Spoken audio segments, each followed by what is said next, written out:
I recently finished my master's degree, my MFA, Master of Fine Arts in Writing. And I'm actually going to set this over a little bit. As a part of that program, twice a year I flew back to Montpelier, Vermont. And the only airport of any size is in Burlington, Vermont. And so it's about a 45-mile trip away. And twice a year we would go back there. We'd stay for 2 weeks for a residency of an intense classes all the way up until 11 at night of readings, fiction readings, or poetry readings and classes, and then workshops and all that. We had to get back and forth, and in the winter especially it was difficult because Vermont has the smallest capital in population in the United States. It's 15,000 people there. Very small, very beautiful little Vermont town. And so from Burlington to Vermont is a 45-minute trip, and the companies that ferry you there really stick it to you, as they tend to do. Well, this last time around, my ride fell through on my way back to the airport. It was snowy, and the signals were crossed, and I couldn't get the company that was supposed to provide someone. Somebody told me that she had arranged a ride and ended up getting sick, I guess, and couldn't leave. And she said, he's coming, you can ride with my guy. But I'll have to warn you, this driver doesn't have any arms. And I laughed. I said, a driver with no arms. See, we were talking by phone. How will this work? And she said, believe me, I've ridden with him before, you won't believe it, but he does it. He manages to do it. I said, all right, we'll give it a try. I'm game for anything.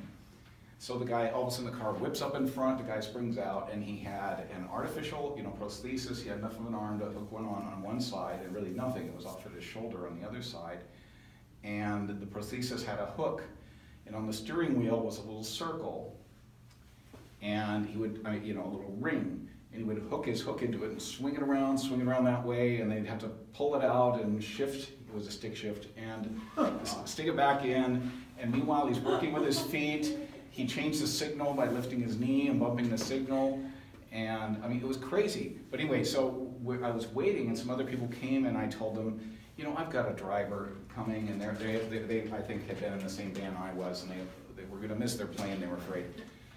I said, it's okay, come on with me. But I forgot to tell them our driver was armless.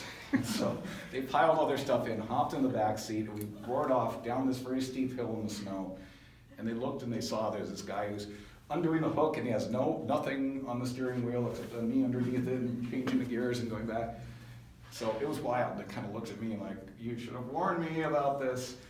But we got down and we realized this guy really had this rhythm to doing everything and turning, using his legs and his knees and everything. And it felt like a very comfortable drive.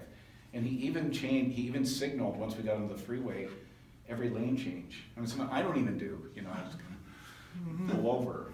So he was really careful. And I'm a reporter, and I spent a lot of careers in various, and the Trib was the biggest paper I worked at recently, and I'm in a different kind of business now, but I can't let something like this go by without asking a question. So I said, Tom, I hate to ask you, his name is Tom. Tom, I hate to ask you a question you've probably been asked a million times, but how did you lose your arms? And I said, or is this the way you were born? He said, well, when I was young, and he looked to be in his late 60s, and then, grizzled, little goatee and mustache, and he said, when I was young, I went backpacking through Europe, and when I was in Spain, I lost track of my friends. And he said, so, the smart guy that I am, I decided to climb up onto an electrical tower and see if I could see them in this forest we were in. And he got way up to the top, and somehow he managed to touch, he reached up to grab, and with both arms grabbed on some live wire. And he said, it killed me. And he said, no, literally, I died. And it just zapped him, and he fell down 40 feet and just hit the ground. And he said, when I hit, it restarted my heart. The doctors told me later. It absolutely stopped his heart. The jolt of electricity was so strong. And so he made it, but he lost both his arms. And I didn't want to condescend to him and say, gosh, you have a great attitude, but he's just this cheerful guy, and, he started talking about his life. I said, so you're a driver? He said, oh, no, I'm a substitute teacher mostly, but I just drive for the extra cash. And he said, this thing comes in really handy with his hook. And I said, oh, really? And he said, yeah, when I get to a class, students always try to mess with me. And, you know, as they always do with a substitute teacher. And so he said, I just watch and wait. And the first time you crack down on them, you do it really hard, and then they're scared and they'll never do it again. And he says he just loves walking up to a kid who just is being sarcastic and getting on his cell phone, and he just grab, snatches away the cell phone with his hook, and clamp, and walks up and bam, puts it on the desk. And then the kids are just shocked. And he said, that's all it takes, and for the rest of the time, it's okay. So one of the things that was so interesting about Tom was this cheerful attitude. He could do anything, he didn't care, he could drive, substitute teach, and he just seemed to enjoy life. Now, I have no right to criticize anyone who's been disabled or suffering and who lives in agony over that. You know, I've never lived with anything like that. I have a hearing loss that's minor, and there's nothing to compare to something like losing 2 arms. Or I have a brother who is, he's adopted, and he had polio as a baby, and he's crippled. And he would have been a great athlete, I think. He's just super athletic, and yet he never could do it. But the interesting thing was, the comparison between my brother and Tom is that I often see that there's this difference between feeling sorry for yourself and resenting life, or saying, there's nothing I can do about this. Nothing I can do to change this. So what am I going to do next?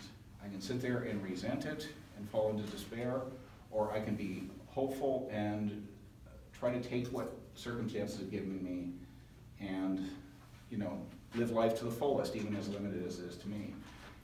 And I found him one of the most remarkable guys I saw, and I actually posted on Facebook for fellow students who, since I graduated, I won't be going back, but saying, hey, if you need a driver, this guy's really good. Believe it or not, there's a picture of a guy with a hook and no other arm. Everyone laughed and no one took it seriously. I said, he is a great driver, plus he's very cheap, so consider him. So anyway, in peroration, yay! I will say that let's just try to find inspiration in where we are and what we do. Thanks very much.